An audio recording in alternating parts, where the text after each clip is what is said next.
Ya, kita masuk ke pembicaraan tentang desain penelitian. Tapi ini mungkin baru desain usulan ya, desain proposal penelitian. Dalam hal ini adalah penelitian dakwah. Nah, desain itu berkaitan dengan poin-poin penting ya, topik-topik penting atau sistematika usulan penelitian. Setelah saudara menentukan judul, meskipun ketika akan menentukan judul itu sebenarnya yang terpenting adalah memahami apa yang mau dilakukan dengan judul tersebut. Jadi yang terpenting bukan judul, tapi adalah topik atau tema yang mau diangkat, tema yang mau didalami. Nah, itulah seorang peneliti ketika mencari dan menetapkan judul itu sebenarnya adalah menetapkan tema-tema yang nanti akan diteliti. Jadi ada mahasiswa sudah punya judul tapi tidak tahu apa yang mau dilakukan. Nah itu yang nggak boleh ya.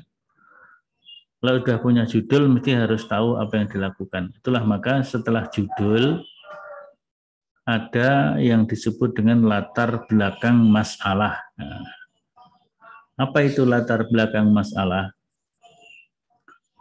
Latar belakang masalah adalah problem-problem akademik, problem-problem ilmiah, akademis yang mendorong seseorang melakukan penelitian dengan topik tertentu.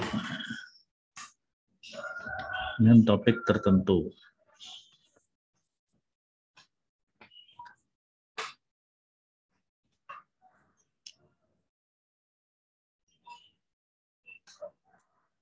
Maka di dalam latar belakang masalah itu memang ada pernyataan ya. Ada afirmasi dulu, pernyataan. Misalnya meneliti tentang dakwah dakwah kultural Muhammadiyah. Ya. Misalnya pelaksanaan dakwah kultural Muhammadiyah di desa Genteng, Kecamatan Genteng, Kabupaten Banyuwangi, Jawa Timur. Maka boleh saja berangkat dari penegasan apa itu dakwah kultural dengan kalimat-kalimat pendek tapi berupa penegasan, tapi kemudian diikuti dengan problematik dari kalimat penegasan itu. Ya.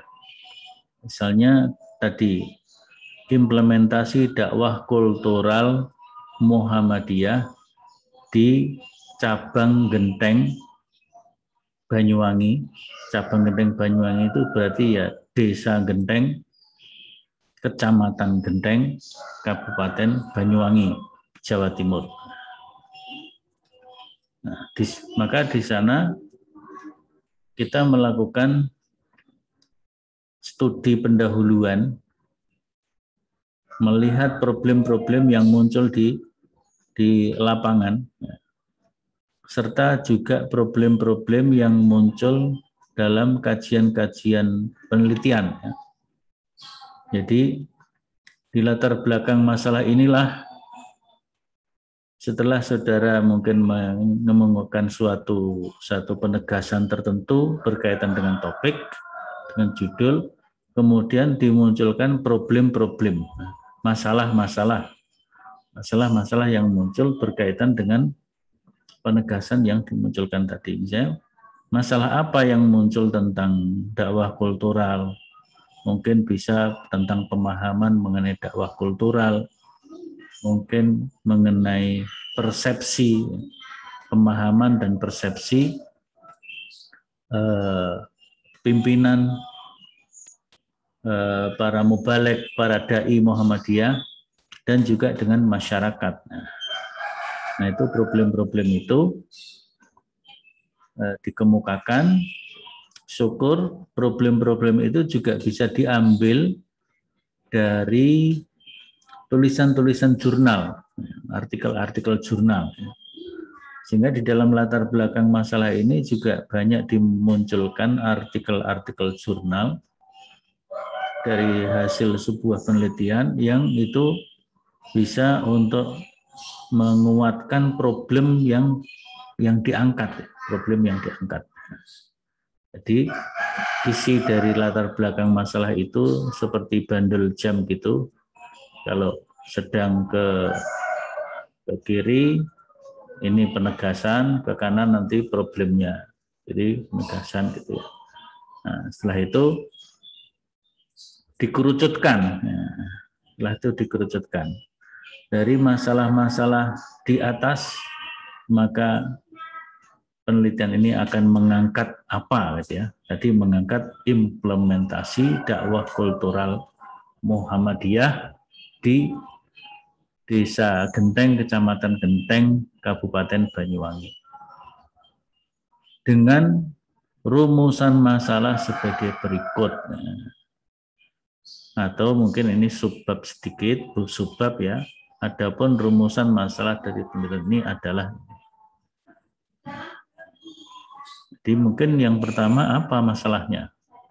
Kalau bicara implementasi, ya mungkin yang pertama karena ada di dalam latar belakang tadi dimunculkan problem-problem tentang pemahaman dan persepsi, mungkin yang pertama bisa jadi kita angkat bagaimana pemahaman warga Muhammadiyah tentang dakwah kultural.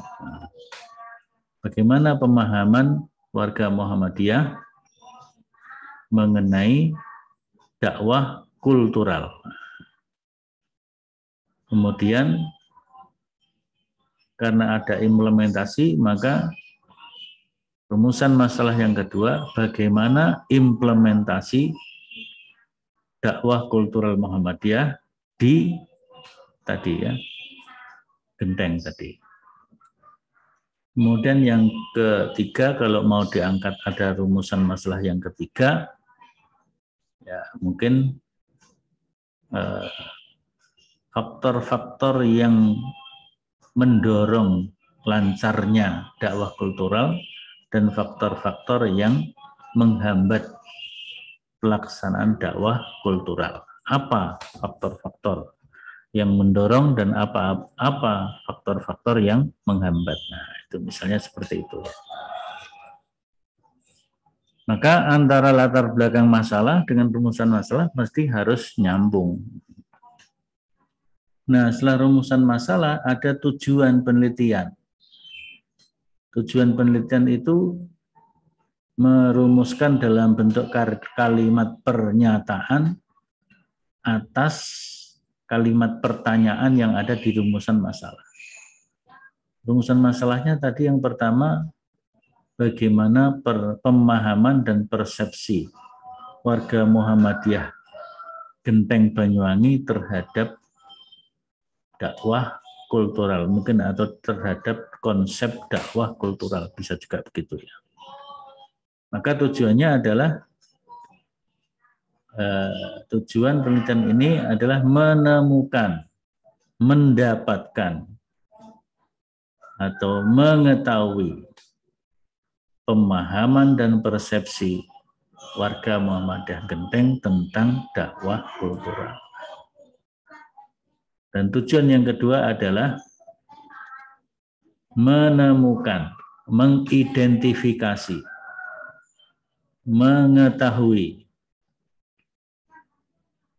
implementasi, pelaksanaan dakwah kultural Muhammadiyah. Nah, pelaksanaan itu unsurnya apa saja? Pakai saja model manajemen boleh juga ya. Mungkin bagaimana perencanaannya, bagaimana pengorganisasiannya, bagaimana ya planning, organizing, actuating. Nah, actuating itu langkah-langkahnya, langkah-langkah implementasinya seperti apa. Kemudian planning, organizing, actuating, controlling. Nah, controlling. Bagaimana kontrolnya termasuk adalah evaluasi dan feedback untuk pengembangan selanjutnya. Itu ya. Jadi ingin mengetahui, ingin mengidentifikasi, ingin mendapatkan implementasi dakwah kultural Muhammadiyah di Desa Genteng, Kecamatan Genteng, Kabupaten Banyuwangi, dengan unsur-unsur tadi, perencanaannya seperti apa, pengorganisasiannya seperti apa, tahapan-tahapan pelaksanaannya seperti apa, evaluasi dan kontrolnya seperti apa, dan untuk feedback tindak lanjutnya seperti apa. Kemudian yang ketiga, mengidentifikasi, mengetahui hambatan-hambatan, pendorong ya, pendukung, pendorong dan hambatan-hambatan pelaksanaan dakwah kultural. Nah, itu tujuannya. Nah, kalau kontribusinya silahkan saudara rumuskan. Ada kontribusi teoretik, akademis, ada kontribusi praktis.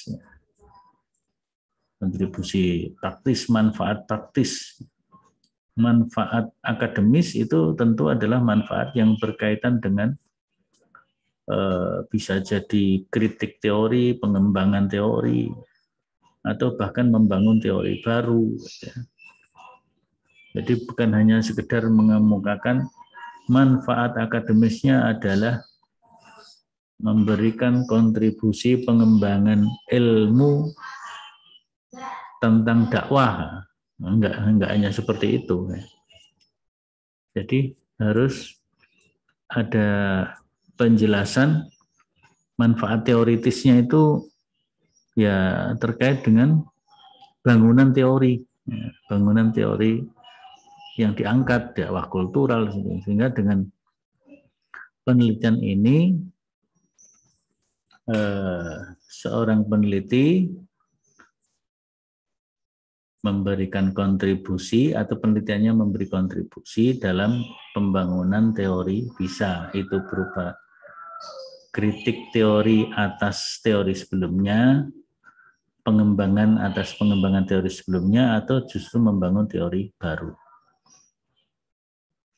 Kemudian kalau manfaat praktis ya bisa bagaimana untuk pimpinan Muhammadiyah, apa isinya, untuk masyarakat dan warga Muhammadiyah apa itunya, poin-poinnya apa, silahkan. Itu adalah tujuan dan manfaat atau kontribusi. Kemudian yang berikutnya adalah studi terdahulu. Studi terdahulu ini bisa disebut juga studi pustaka atau kajian pustaka. Nah, studi terdahulu atau studi pustaka ini mengambil dari hasil-hasil penelitian yang pernah dilakukan oleh orang dengan topik yang hampir sama, dengan topik yang mendekati topik yang Anda angkat. Jadi di sini ya ambil dari jurnal-jurnal ilmiah, jurnal ilmiah tentang penelitian dakwah. Sangat bagus kalau mengambil dari jurnal daripada mengambil mungkin skripsi atau apa ya yang belum dipublish. Karena kalau sudah dipublish itu sudah mengalami atau melalui proses review yang direview oleh orang banyak ya. Biasanya jurnal itu ada reviewer internal dari pengelola jurnal dan juga ada reviewer dari eksternal yang disebut dengan mitra bestari, ya, mitra bestari.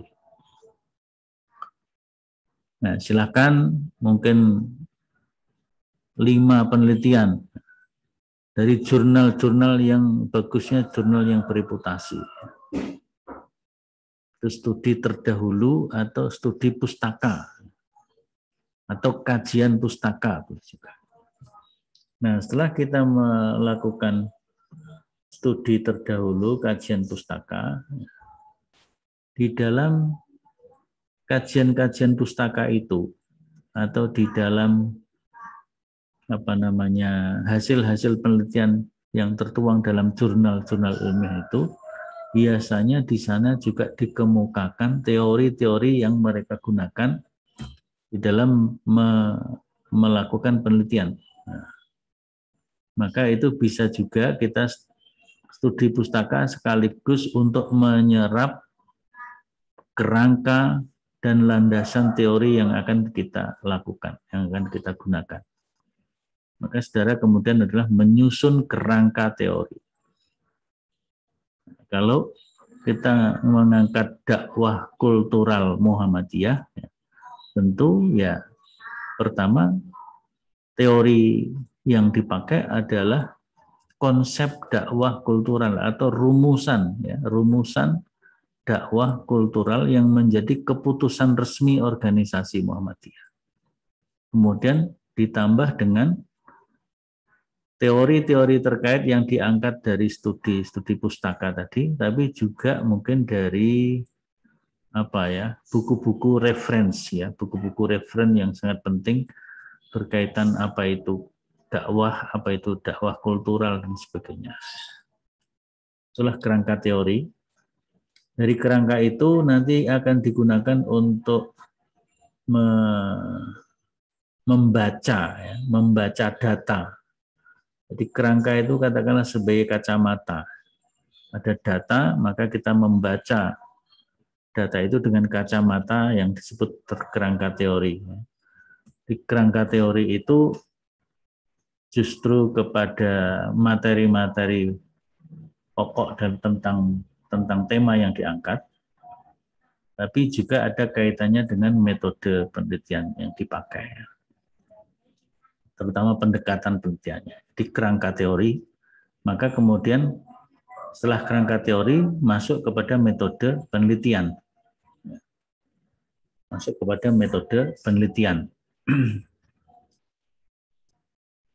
Metode penelitian mungkin nanti ada pertemuan khusus atau mungkin Jumat depan di kelas kita akan bicara tentang metode penelitian itu ya.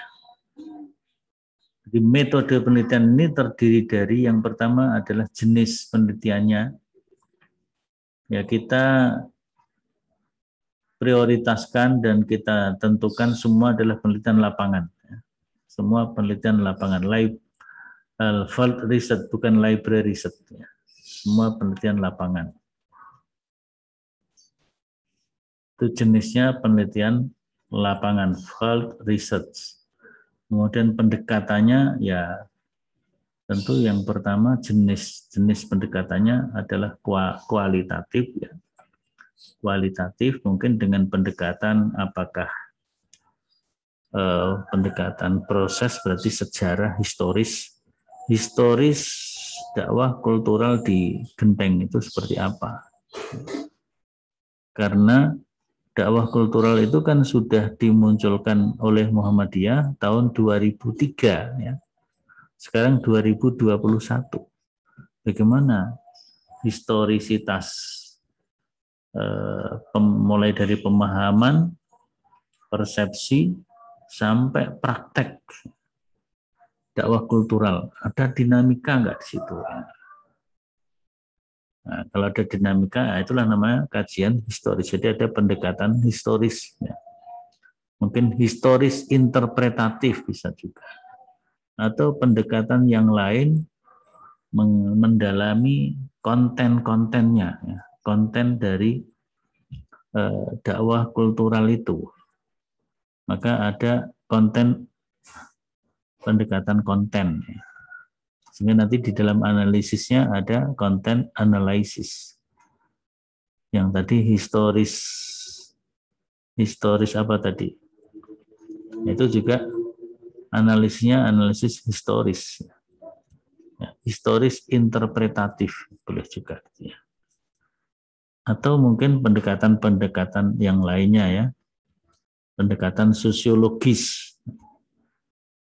Ya, jadi bagaimana dakwah kultural itu bisa memasyarakat, tersosialisasikan untuk dipraktekkan. Gitu ya. Itu apa namanya? Nah, kemudian berikutnya adalah metode pengumpulan data. Metode pengumpulan data mungkin bisa observasi, bisa dokumentasi, bisa wawancara. Wawancaranya mau wawancara bebas, bebas terpimpin, atau wawancara terpimpin. Kalau terpimpin berarti kita harus betul menyiapkan daftar pertanyaan yang sudah kita uji, artinya kita pandang daftar pertanyaan itu sudah bisa menghasilkan apa yang kita inginkan. Tapi kalau bebas terpimpin kita menentukan pokok-pokoknya saja. Ketika wawancara kita bisa mengembangkan. Ini saya kira untuk penelitian kualitatif kebanyakan ya bebas terpimpin kira-kira begitu atau bebas. Ya. Cuman kalau bebas nanti kita memilah-milah data itu agak kerepotan. Tapi kalau bebas terpimpin maka kita akan bisa memilah-milah data dengan baik. Ya, jadi pengumpulan data itu bisa wawancara tadi, dokumentasi, kemudian observasi. Wawancaranya bisa wawancara satu persatu. Nah, kalau wawancara satu persatu itu berarti namanya wawancara. Tapi kadang-kadang untuk menemui orang satu persatu itu agak susah misalnya begitu ya. Nanti terlalu lama, maka boleh kita wawancara dalam satu waktu mungkin menghadirkan 5 orang yang terlibat, orang-orang penting di cabang tersebut misalnya. 5 orang atau mungkin 10 orang. Nah, itu bareng dalam satu forum, kita mewawancari mereka dalam satu forum dalam bentuk diskusi. Maka itu disebut metode interview dengan pendekatan FGD, focus group discussion. Jadi focus group discussion, tapi sebenarnya itu adalah wawancara jamaah. Wawancara jamaah itulah focus group discussion, sehingga kita membawa tema, membawa poin-poin yang akan dibahas dalam focus group discussion itu. Nah, kemudian kita rekam. Nah, setelah kita rekam, ya kita kontrol terus gitu ya, supaya pembicaraan fokus kepada poin-poin yang kita gali. Itu namanya wawancara dengan model focus group discussion. Nah, nanti setelah itu pengumpulan data selesai, tahap berikutnya adalah tahap analisis. Metode analisis data. Nah, tadi kalau yang pendekatan historis ya, bisa analisis historis kritis, analisis historis interpretatif, analisa induktif deduktif, analisa tematik atau content analysis. Nah, tematik tadi ya, tema misalnya dakwah kultural itu di sana menyentuh apa gitu ya. Oh, masyarakat Gendeng itu ada masyarakat petaninya, ada masyarakat pedagangnya, ada masyarakat pegawai atau birokrat. Nah, maka di situ bisa dengan pendekatan tematik atau content analisis dan sebagainya, macam-macam lah bentuk analisis itu. Itu adalah tentang metodologi atau metode penelitian itu mulai dari jenisnya, pendekatannya, metode pengumpulan datanya, metode analisis datanya. Nah, dalam sebuah desain kemudian harus memuat sistematika, outline kira-kira gitu ya, outline dari penelitian kita itu apa. Sistematika biasanya dalam penelitian ada beberapa macam ya. Nah ini ya, nanti tadi latar belakang, kemudian rumusan masalah, kemudian tujuan dan kontribusinya atau manfaatnya, kemudian studi terdahulu, studi pustaka. Tadi studi pustaka di sini juga disebutkan untuk menjelaskan posisi penelitian yang akan diangkat dari penelitian yang sudah ada.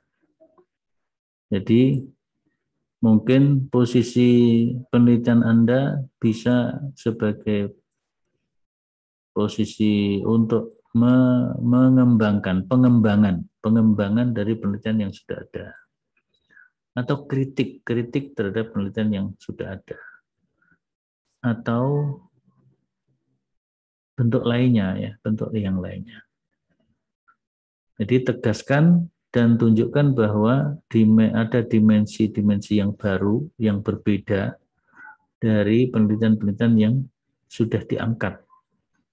Ya, jadi penelitian yang Anda angkat harus ada unsur-unsur kebaharuannya, novelty-nya, ya, dibanding dengan penelitian sebelumnya. Jadi kerangka teori. Nah ini metodenya. Nah yang terakhir adalah sistematika atau outline. Ya. Menjelaskan outline atau kerangka penelitian yang dilakukan. Ya, ada pendahuluan, ada landasan teori atau kajian teori, ada hasil dan pembahasan. Nah, biasanya kan kalau itu sebuah laporan, sebelum hasil ada metode penelitian. Atau metodenya masuk dalam bab 1, ya, bab 1 pendahuluan tadi. Dalam pendahuluan itu ada latar belakangnya, ada rumusan masalahnya, ada tujuannya tadi, kemudian ada metode penelitiannya. Nah, bagian yang kedua adalah landasan teori. Kemudian landasan teori, bab yang ketiga adalah hasil penelitian dan analisis bolehnya ya, atau boleh gitu ya. Atau hasil penelitian saja, nanti bab 4 baru analisis. Bab 5 penutup. Nah, itu kalau sebuah laporan penelitian. Tapi kalau penelitiannya adalah untuk menghasilkan artikel jurnal, ya, nanti pendahuluan itu sudah ada latar belakang, ada rumusan masalah, ada kerangka teori, ada metode, ada yaitu metode. Kemudian subbab berikutnya adalah kajian teoritik ya. Tapi mungkin yang dimunculkan adalah teori apa itu, sehingga tidak judul kajian teori tidak, tapi judulnya tentang apa itu ya, isinya apa, di materinya itu mas. Kemudian berikutnya adalah hasil dan pembahasan, jadi temuan-temuan dan analisisnya. Baru berikutnya adalah penutup, simpulan. Jadi sistematika dalam bentuk artikel dan sistematika dalam bentuk laporan penelitian itu beda. Yang terakhir adalah daftar pustaka. Kalau ini daftar pustaka untuk proposal, berarti ya memuat kepustakaan yang diperlukan dalam rangka menyusun proposal atau usulan penelitian. Nanti ketika sudah menjadi sebuah hasil penelitian, laporan penelitian atau artikel penelitian, maka daftar pustakanya dilengkapi lagi.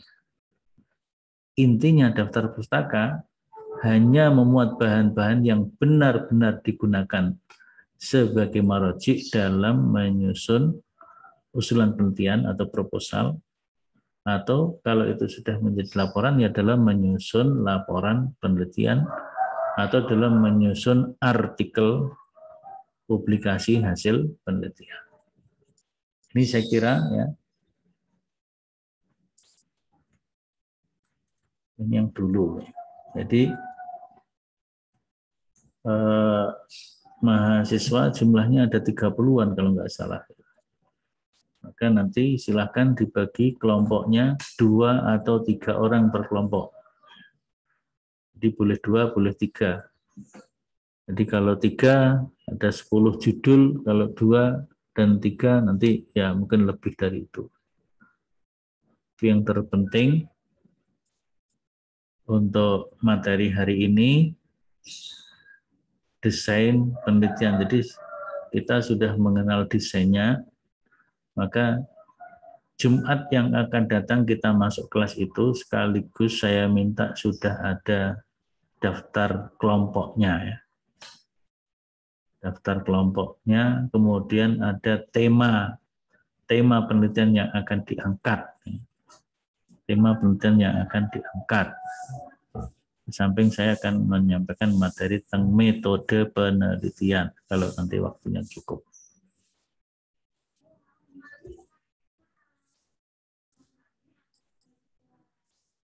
Ya, saya kira itu untuk kajian pagi hari ini. Nah, kalau ada yang mau ditanyakan, dipersilahkan. Presensi sudah ada di chat dan di grup. Silakan kalau ada yang mau menanyakan. Ya, yang terpenting hari Jumat depan kita masuk di kelas dan sudah ada pembagian kelompoknya sekaligus tema judul dari penelitian yang akan diangkat ya. Sehingga nanti pada Desember, akhir Desember sudah ada artikel-artikel penelitian dakwah yang bisa mewakili 3 prodi IKT, HES, dan PAI. Ya, hari ini sudah cukup bagus, yang ada 22, karena kalau kemarin baru berapa itu? Nggak sampai 15 masalahnya. Hari ini sudah 22. Yang akan datang kita harapkan lebih banyak lagi secara offline di kelas, dan mungkin bagi yang masih di luar Jawa atau jauh dari pondok ya bisa mengikuti secara daring ya, nanti secara daring dari kelas. Baik, saya kira itu. Kalau nggak ada yang bertanya, kita cukupkan pertemuan pagi ini. Kurang lebihnya mohon maaf. Kita akhiri, subhanakallahumma wa bihamdika asyhadu an la ilaha illa anta astaghfiruka wa atubu ilaik. Jangan lupa, jadi pertemuan yang akan datang kita offline di kelas. Sudah ada pembagian kelompoknya, ada topik-topik penelitiannya, baru nanti pertemuan berikutnya ya. Jadi kalau Jumat depan itu seperti itu, pertemuan berikutnya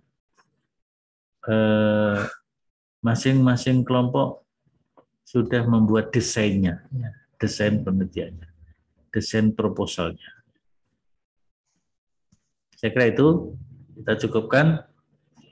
Alhamdulillahirrahmanirrahim. Assalamualaikum warahmatullahi wabarakatuh. Waalaikumsalam warahmatullahi wabarakatuh.